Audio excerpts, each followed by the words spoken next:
Hello and welcome to Views on News. I am Jawati Hami. As we speak, the security forces are busy and with the utmost determination and diligence are carrying out that operation against the terrorists who attacked the Jafar Express near Bolan in Balochistan province. So far, the security forces have been able to successfully rescue over 190 passengers on board and also have sent 30 terrorists to hell. President and Prime Minister, both in their separate statements, have condemned this dastardly terrorist attack. The President said, let me quote him, "Attacks on unarmed civilians and passengers are inhumane, and those involved in this attack are against Balochistan and its traditions." He said the Baloch nation rejects those who attack and hold hostage the unarmed passengers, elderly and children. He also said that no religion or society allows such wicked acts. Prime Minister Shehbaz Sharif, for his part, highlighted the professionalism of the security forces and said despite the difficult routes, the morale of the officers and personnel involved in the operation is high. The security forces are taking timely and prompt action and will soon succeed in their operation. The beastly terrorists who carry out such attacks do not deserve any mercy. They are enemies of Balochistan's development. Terrorist targeting of innocent passengers in the holy month of Ramadan testifies that they have no connection either with the religion Islam or with Pakistan and Balochistan. We also have seen condemnations from all across coming regarding this particular terrorist attack. The United Nations Secretary General spokesperson also condemned this.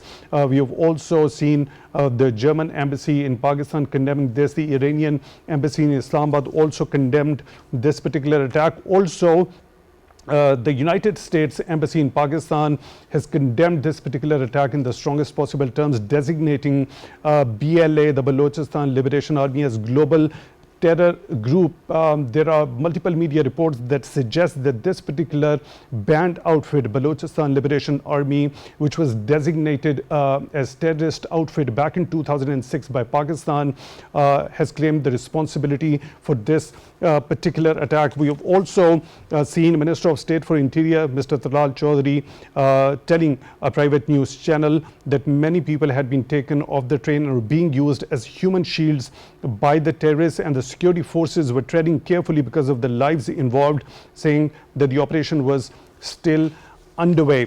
We'll be talking about this particular development as it is unfolding, the kind of determination we have seen on the part of the security forces.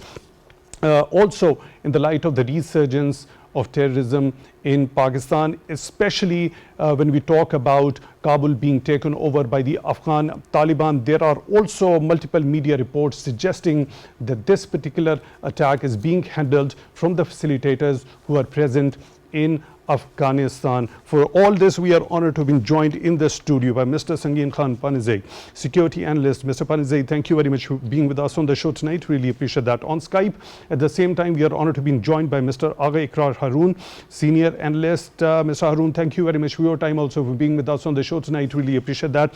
Mr. Panizai, if you allow me, let me begin the discussion with Mr. Agha Ikrar Haroon.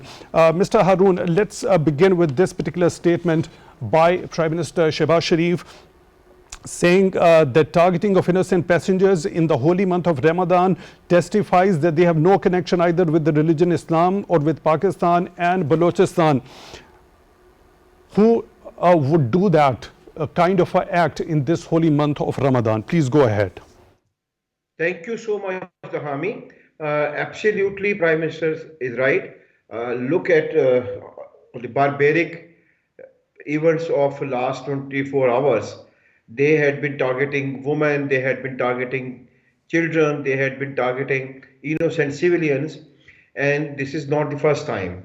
Basically, to my understanding, to my knowledge and my experience of working inside Afghanistan as a journalist, as a reporter, I'm very clear. For me, this BLA, this Majid Brigade, this TTP, this ISISK, they are all brand names. They are one. They are jointly executing a particular target to harm Pakistan and to basically harm the Pakistan forces. And I have no iota of doubt left now that unfortunately they have been facilitated from the Afghan soil. And Pakistan had been raising this issue since last many years, even in the UN also. But we are receiving only deaf ears. This is very unfortunate. And if you talk about, it is very categorical. I mean, statement of the history that terrorist is a terrorist. Neither he has either no religion, he has no nationality. He is a terrorist. And if you remember, TTP had been attacking even at graveyards, at funeral processions, schools, and if you remember, the Moon Market, which was a totally 100% a place of the woman shopping, they target everything you could imagine because they have nothing to do with the religion or any religion, not only Islam. Basically, they are barbarics and their targets are set by their handlers, by their masters, and they execute against Pakistan forces. Right, you've rightly pointed out that they have left no place. They have attacked the funerals, they have attacked mosques, they have attacked the marketplaces, they have attacked the schools. Now, this particular incident, do you think, is it an incident of its own kind, this particular hijacking of the train? Yes, this is a new, you can say, a unique move. Basically, if I remember, there are only 12 to 15 cases. I have learned about that in last 50 years all over the world when the train was hijacked by terrorists, and 12 cases, and this is a unique case because they cannot face our men in uniform, so they are converting their targets to the soft belly, which are basically innocent civilians. They are they are stopping buses, they are checking their ID cards, they are killing people. What they are doing, because they have failed, they have been defeated in the battleground, so now they are focusing to the soft targets. Defeated in the battleground, now they have resorted with their violence towards the innocent civilians. Ms. Haroon, please stay with us. We are honored to be joined by another participant, Mr. Panzi. If you allow me, let me include her first also. Dr. Maria Sultan, senior analyst, joining us on the phone line. Dr. Maria, thank you very much for your time, for being with us on the show tonight. Really appreciate that. We have seen this particular tragedy unfolding since yesterday. Pakistan security forces determined and very diligently carrying out that operation so far have killed 30 terrorists, rescued over 190 passengers from that particular train. We have seen separate statements coming from both the president and Prime Minister. Prime Minister saying that these elements who are targeting innocent civilians in the holy month of Ramadan testifies that they have no connection with either religion Islam, with Pakistan or Balochistan. Likewise, we have seen similar sort of a tone in the statement of President Asif Ali Zardari that these attacks are against against Balochistan and its traditions. Who are these people who are attacking the innocent civilians and making them as human shields? I think first and foremost, what is important for us to understand is to start with the fact that this heinous act of terrorism which has been committed by the terrorists calls for condemnation all across. And I think that is what is coming from all different quarters of Pakistan, that is for sure. Secondly, who these people are, I think these are the people who have been trained, abated, and supported and facilitated in Afghanistan for various terrorist activities to be held against and to be carried out in Pakistan. Whether they can be of Baloch origin or they can be of other religions, the fact remains that these are terrorists because they are choosing violence, and the category of change is also based on violence. Henceforth, in our understanding, these are militarized terrorists who are trying to use the misgivings of the Baloch people as well as the situation over there to facilitate their heinous agenda. And in this regard, they are not only using illicit weapons which have been now left behind by the U.S. military forces, or for that matter in Afghanistan and also the Afghan territory, to carry out this. The biggest question for us at this moment is who is facilitating them. Unfortunately, in this case, we believe that they are being facilitated by India, because BLA, BRAs, and all of them, including Aslam Achu and others, are found not right now in any other part of the world but in India. So they are being facilitated, supported, and abated. And secondly, the satellite phones which they're using, the weaponry, the training, it indicates that it's not just a question of simple finances, it's also a question of the training. And for the training, it is based on total militarized understanding of, taking out a target, carrying out, and last but not least, holding children and women hostage. It is a simple case of terrorism, nothing more than that. The facilitation coming from India, this kind of a training that they are carrying with themselves, the use of the highly sophisticated weapons, what needs to be done? We have also seen the support expressed by international powers, especially when we talk about the United States of America. The US Embassy in Pakistan has also designated this BLA as a global terror group. Now, what could be expected from the international major powers regarding counterterrorism of efforts, keeping in view the huge sacrifices already rendered by Pakistan over the last many years? It's unfortunate that it has taken a very long time for the international powers to at least even condemn this. The European Union has condemned this almost after 48 hours. What took them 48 hours to decide that it's an act of terrorism? It's an act of terrorism from all accounts. We hope that the international community is going to be more honest in its appraisal of counterterrorism operations, and also to indicate the fact that if it's an act of terrorism, even if it is being conducted on Pakistani soil, it is an act of terrorism which will have global repercussions. Secondly, the UN Security Council has a duty to not only hold accountable the Afghan government, also India and others who may have facilitated this terrorist activity.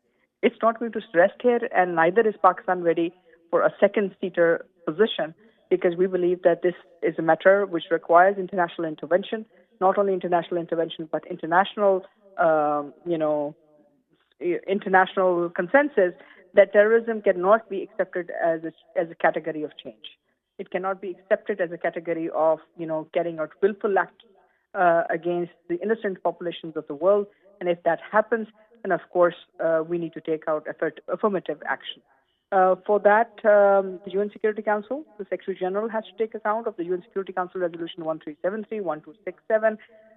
United States, we are hopeful that they are going to, hold account of the Afghan government after the Doha process, because they had said that they will not allow for the Afghan territory to be used for terrorism. And this is a simple act of terrorism which is in full display, full naked display for the world to see. And lastly, India also needs to be held accountable for these facilitating actions which they're carrying out.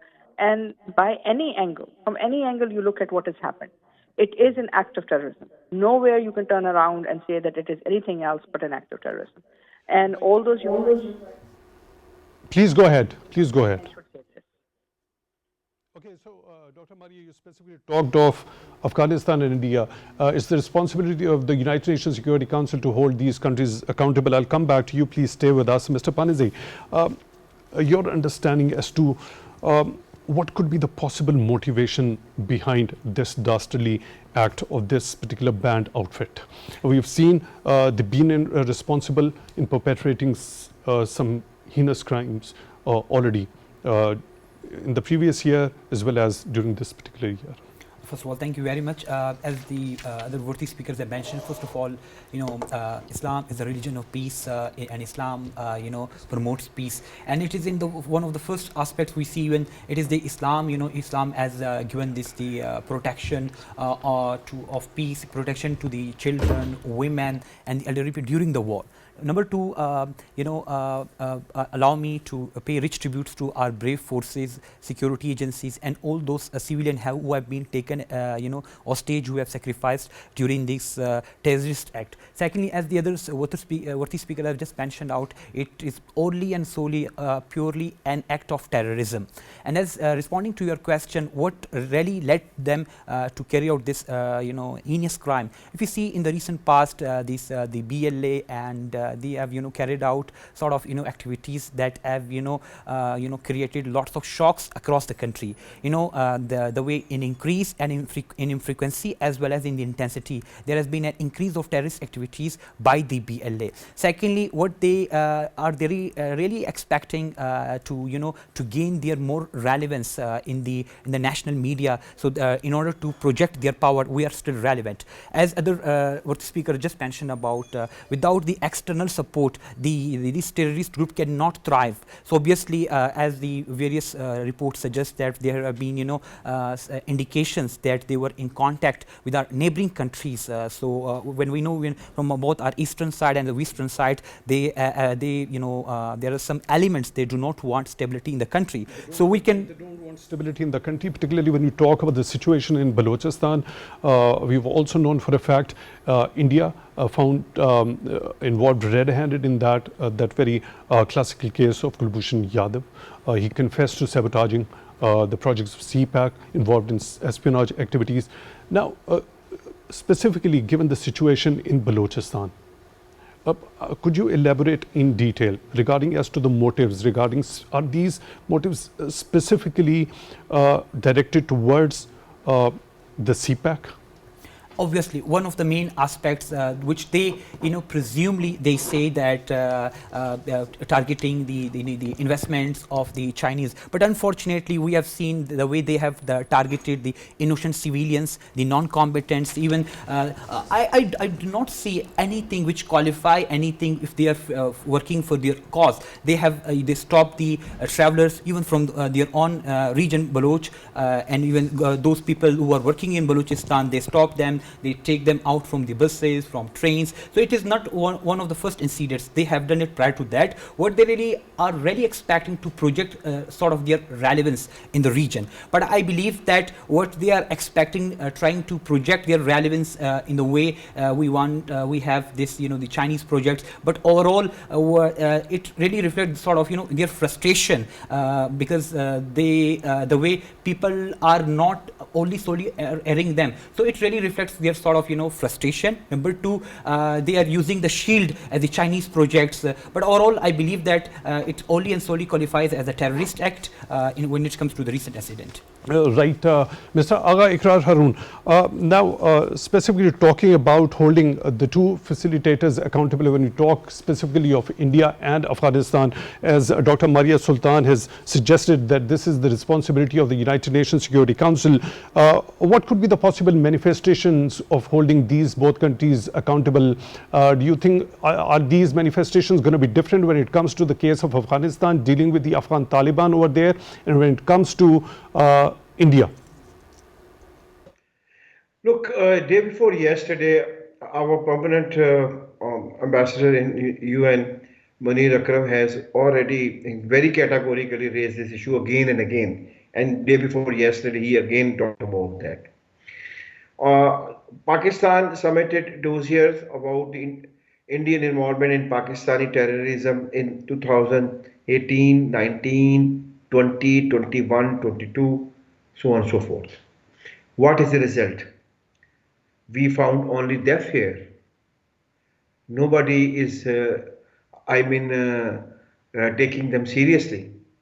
But when they themselves saw the brunt of the Indian cross-border terrorism in Canada and in UK and tried in America, then they raised this issue very befittingly and very strongly.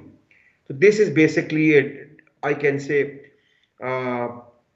this is the world we are living in. Pakistan had been raising this issue. Pakistan is a victim of cross-border terrorism from both sides, from India and from Afghanistan. And recently, the recent development, the Indo-Afghan strategic partnership has been established. And according to my understanding, this has been brokered by the superpower.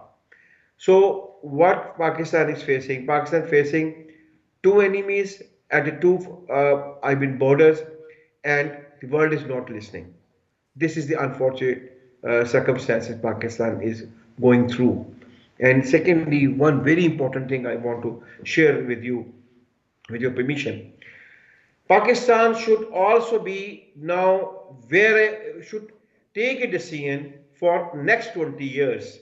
The Pakistan should be very clear about its neighborhood strategy and neighborhood relationship. Because the Afghan soil had been using against Pakistan so ruthlessly that it was not being used when Ashraf Ghani was there and when the Karzai was there. And we were of the view and we were thinking that Ashraf Ghani or Karzai are doing it at the behest of the India. But not, why today? I mean, this Afghan Taliban had been, you can say, people consider they are very friendly to Pakistan. But after their government in Kabul, Pakistan is more under pressure if you talk about the terrorism. And one very important factor you should not miss. Whenever Pakistan tries and whenever Pakistan talked about sending illegal, Afghans back to Afghanistan, immediately terrorism intensifies in Pakistan. These are issues Pakistan should consider and decide once for all what relationship we should have with Afghanistan. Right, Dr. Maria Sultan, you already talked of UNSC's responsibility in holding Afghanistan and India accountable. As per your understanding, can the UNSC deal with both of these countries on similar pattern or lines? Or how do you think those manifestations of accountability of both of these countries separately could be? I think we are hopeful that President Trump is going to, support Pakistan in this, because the support which was rendered by Pakistan against capturing of the ISIS fighters is an indication that there is a nexus which exists between ISIS, BLA, BRA, and all of these actors, which have come back with, a reprisal. And the reprisal is this, that they are being facilitated by almost similar groups, because at the end of the day, these people have access to, U.S. leftover weapons. They have an access to funding. They have an access to all of that. So if this is what is happening, then it basically means that international community, but in particular the international forums, have to actually, wake up to their responsibility. Now, what they can do, what they can't do, it will depend in terms of how serious the UN Security Council is in terms of protecting the rights of the smaller nations, the rights of the underprivileged, the rights of the people who were held hostage in this train, and the rights of those people who have died mercilessly, at the hands of these terrorists. Because if the life of a common person under the UN is to be protected, and it is to be protected by the international community, then life of a Pakistani has to be equally important than that life of an American, or for that matter, any other European counterpart. So what we can do, we will do whatever it takes. Domestically, I think it's a wake-up call for Pakistan, wake-up call for all political parties, and also other actors, because, we need to come out of this blackmailing that, this is about this or it is about that. We have to take corrective action. This means all B areas need to be converted to A areas. It means the police and law enforcement has to work effectively.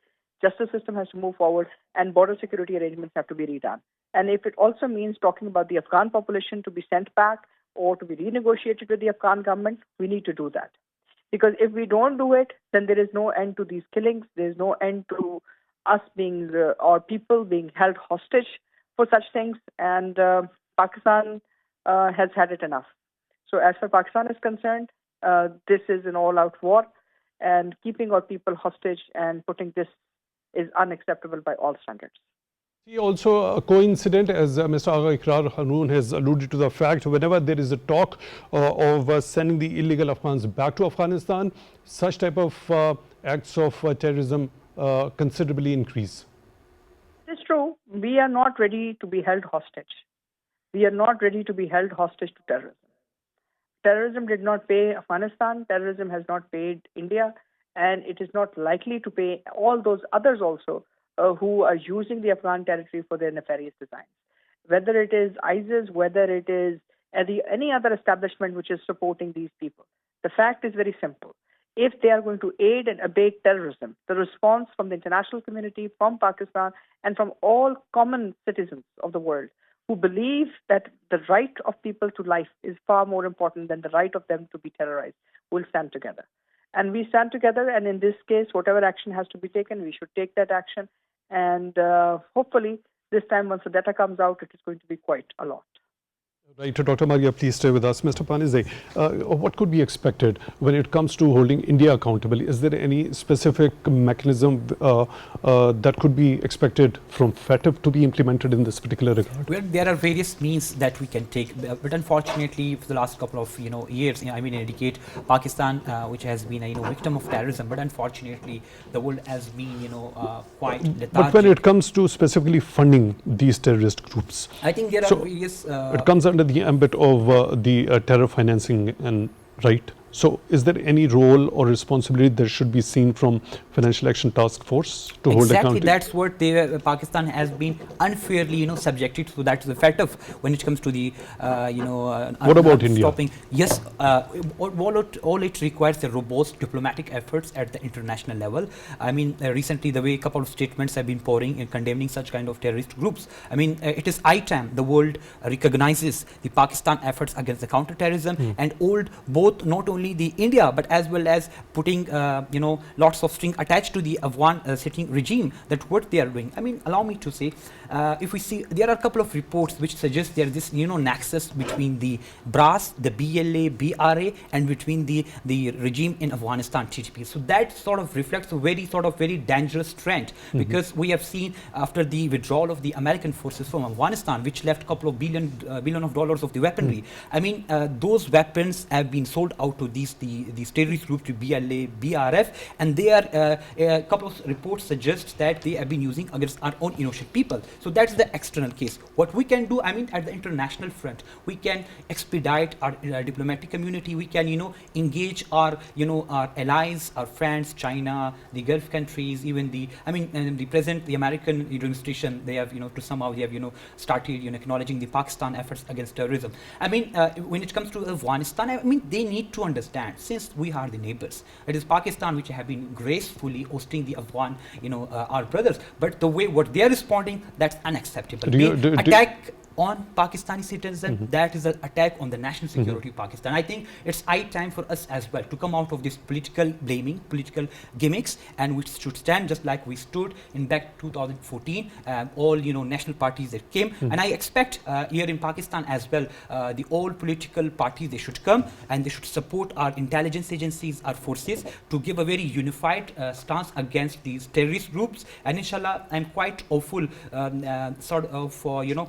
a meeting could take place within our country to give a very united front, response to these terrorist groups. Okay, so you already talked about the nexus of BRA, BLA, TTP, and the Afghan regime that is present in Kabul at the moment. And what about that partnership, Indo-Afghan partnership that has been alluded to by Mr. Agha Ikrar Haroon, the Indo-Afghan partnership?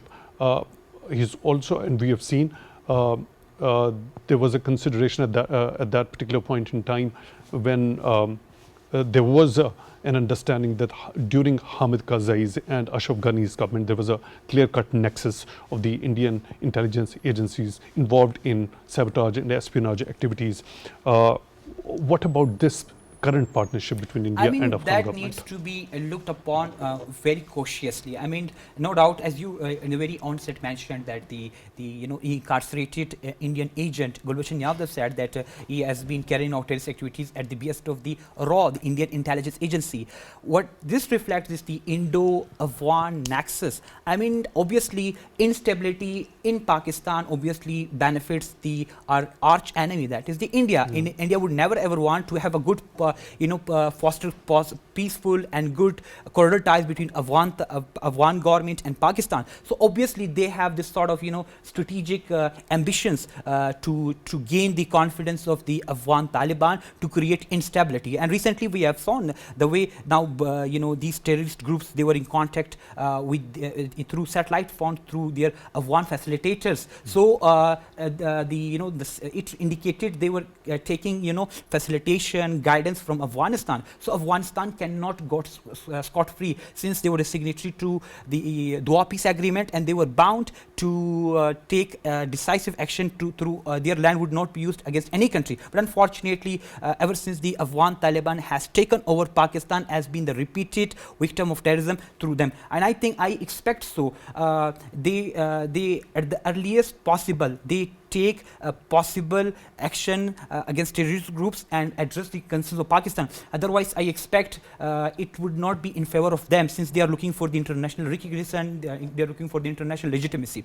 And what I really want to add more at our domestic front as well, because since we are the country, we need to be, at this moment, we need to be more united. We need to show, putting aside our political differences, I think all party conference should be convened. All we should deliberate upon the national agenda, because an attack on the forces, an attack on any citizen of Pakistan, it is an attack on the national security of Pakistan. I think it's high time for the national unity. And what I expect when it comes to Balochistan, since I belong to that region, I think the literature suggests us, one of the great authors, the French military officer David Galula, he has given a couple of laws in order to gain the confidence of the public. I mean, that is one of the points of national action plan as well. Point number 10, we talk about the national reconciliation with the Baloch reconcilable elements. No talk with the terrorist, but talk would be happened with the reconcilable elements, which respect the laws of Pakistan, which respect the constitution of Pakistan,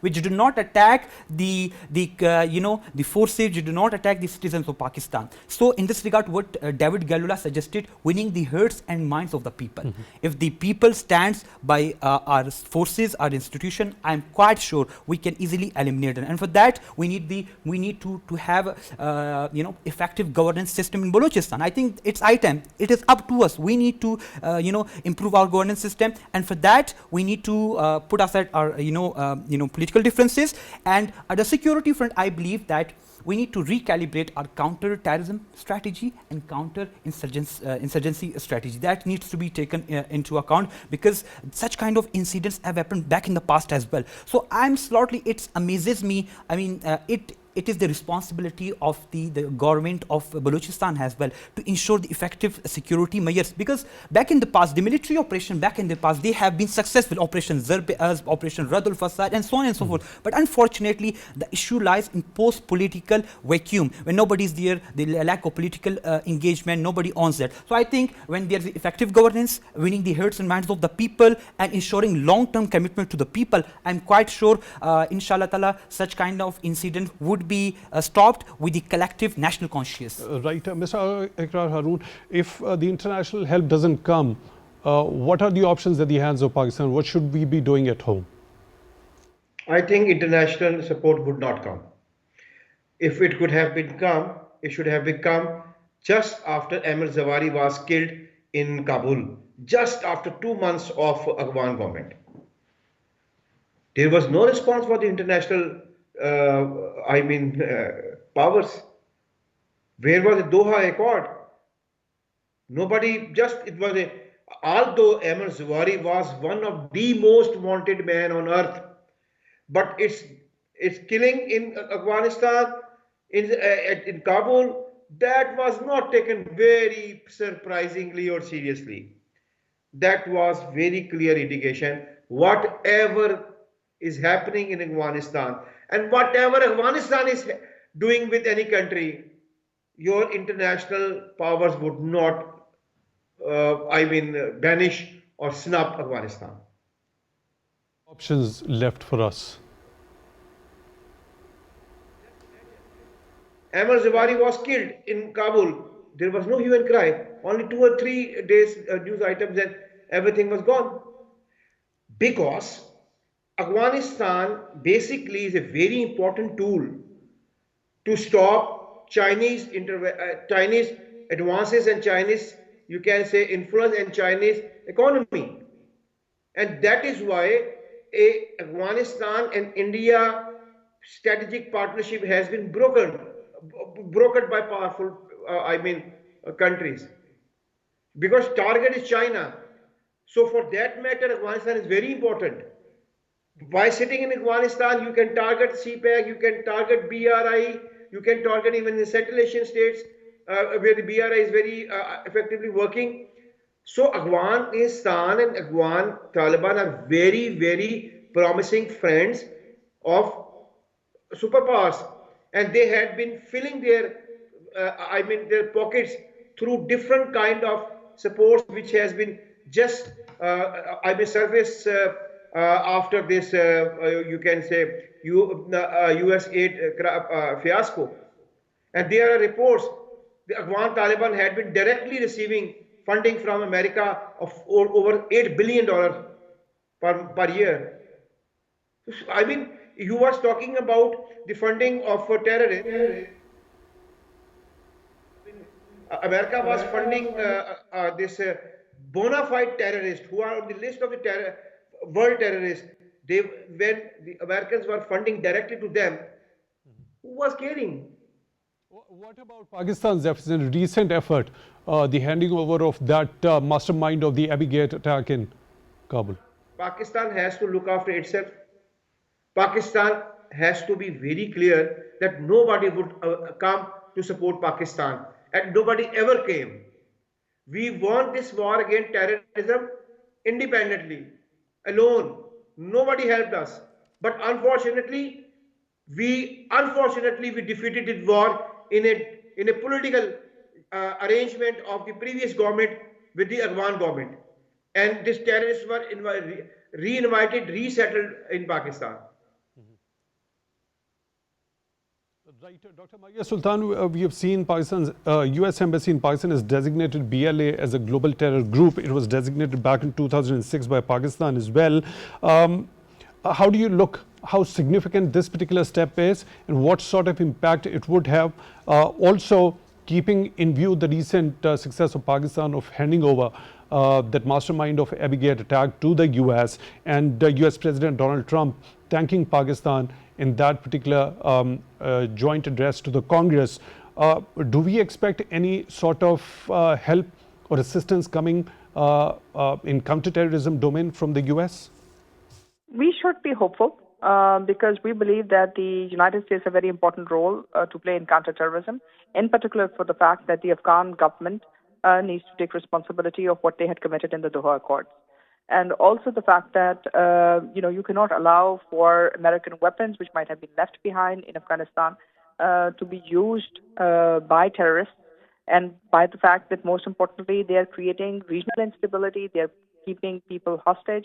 We're hopeful that the President of the United States of America is going to look into this matter as well and recognize the fact that corrective action needs to be taken. And they also need to hold accountable India in this case.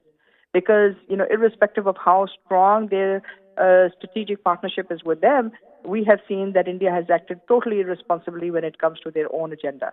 Whether it was in the case of Canada, whether it is in the case of US, whether it has been in the case of other places where they have gone and killed people with total disregard to their allies and total disregard to how international norms are being conducted. So I think it's a question of, squaring the equation, and squaring the equation means to take responsibility and to take corrective action, and also to support, Pakistan in this fight against terrorism, because we believe that it's not just Pakistan which is being targeted. It is the fundamental peace of the world which is being affected, because if Pakistan is destabilized, of course, it's going to have an impact not only on the region but also on global security.